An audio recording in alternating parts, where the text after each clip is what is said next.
But thank you so much for being here. Everybody that's been before, that's never been. I see familiar faces. I see faces that I know very well. So I'm very excited that you're all here. So I saved up enough money at my parents' house, working construction, and I saved up enough money to, beg the bank to give me a loan to buy a house. And I didn't really own the house. The bank owned the house in reality, but I did save up enough money to purchase this house, and I put a tenant on the upstairs, 45 years old. I'm 21. 45-year-old tenant on the upstairs, 45-year-old tenant on the downstairs, and it felt very awkward because I'm taking, at the time, I'm taking, and I'm giving value for the apartment upstairs and the downstairs, and I'm taking their money, and sometimes I'd have to negotiate with them about like parking arrangements and stuff like that, and I have to be in that position of authority, which I'd never been in with an adult up to that point. And I started, I quit my job. I went to a seminar, and I realized that they're saying things like, you gotta take life into your own hands, and you have to follow your own dream. Whatever you're doing, you gotta feel good about it. And by the way, when I went in to see my daughter born, I had never seen anything born before. I'd never seen puppies born or kittens born. And when the doctor walks in wearing rubber boots, you think to yourself, what am I getting into here? Like, are you for real? What you're wearing? Like, did you come from a fishing trip or something? And miracle of life aside, it is disgusting. It is messy and bloody and frickin' gross. Having said that, so this baby comes out and they go, it's a girl. And the words out of my mouth, no word of a lie, mostly because she told me it was going to be a boy. I looked at her and I went, a girl? What am I going to do with a girl? Seriously.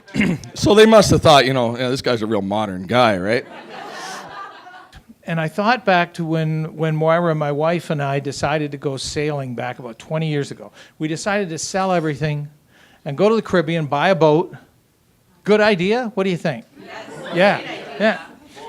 It was fantastic. I think about it almost every day. I see this one particular harbor, as Buffett would say. But anyway, I also realized we started thinking seriously about this in February. How long do you think it took before we went? Half a year. It took till August before we were ready to go. Getting the papers in order, doing all kinds of research, making up a big board with each month planned out, dreaming about what we'd see and do. And then I got thinking, how do we usually change habits?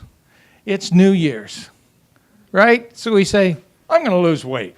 That's my New Year's resolution. I was thinking, I wonder if that's having some impact on how successful these New Year's resolutions are.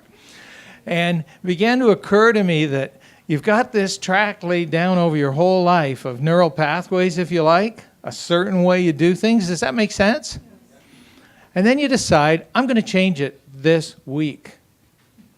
So I was given the opportunity to find that place of vulnerability in a car accident.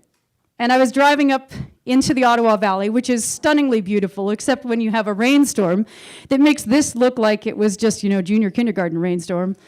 This was the rainstorm where you have the Rockettes coming across your windshield doing a kick line all night. And you're driving through the worst possible rainstorm that happens, I think, about twice a year here in Ontario and in this part. And then after the rain kind of cooled it a bit, the deer started hopping along, and there were at least 15 little Bambis showing up and going, hey! I'm like, please stay on the side. It would be so nice if you just don't jump up here. And after all of this, visibility is really low. I come into a corner. I can't quite see the line, but, I grew up in the country. That happens. You look down at the dash, I look up, and I'm like, whoa, there's trees. Hi, Mom. It's been almost 11 years since we last spoke. You came to my office in the morning and said that you wanted to spend time with me. Like usual, I was too busy and asked you to come back later. 7 o'clock that night, Carolyn called to tell me that you had a heart attack and passed on.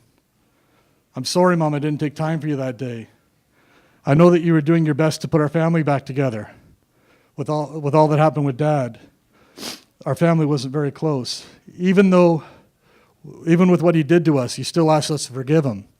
I misread your intention. I thought you wanted us to forgive him because you thought what he was doing to us was okay. I never understood until now the pureness in your heart for forgiveness. I will never forget your funeral. The place was so packed. There was a lineup out onto the street. You touched so many people. Even Jonathan's teacher came. I never knew that you visited your grandchildren at school on a regular basis. Then when we were in the funeral procession, on the way to your final place of rest, Christopher summed up your life with a simple statement. He said, "I never seen Grandma mad."